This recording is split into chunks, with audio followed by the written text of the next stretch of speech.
در کمپ پناهجویان افغانستان نزدیک منطقه یاروی بلوچستان و پاکستان به اثر بارندگی و سیل 1.5 ماه گذشته خانه های تعداد زیاد از پناهجویان افغان در کمپ ویران شده، ولی تا امروز هم کدام کسی کمک به آنان نکرده است. برای جزئیات بیشتر در گزارش همکارم جابر شاه.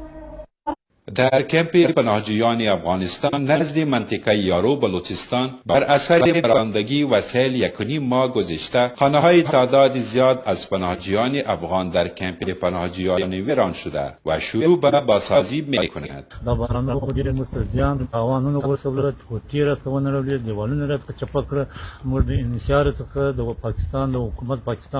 څخه موږ دا غوښتنه ده چې موږ سره څه کومک وکړي او دا خو یو خبره بل دا چې دغه د غلیان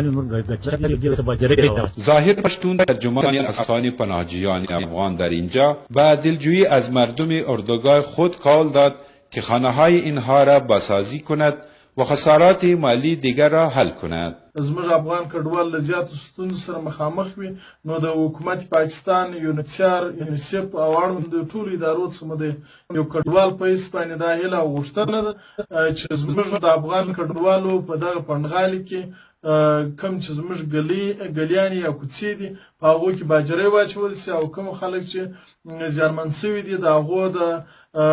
زیانمن کېدو کې مرسته ورسره وکړي. اما تاکنون نه سازمان ملل متحد کسی نیست که به اینها کمک کند و نه سازمانی که بتواند مشکلات اینها را حل کند. کات فیلم برداری عمر افضل، جابر شاه برای اخبار دری خیبر نیوز، کوتاه. رویدادهای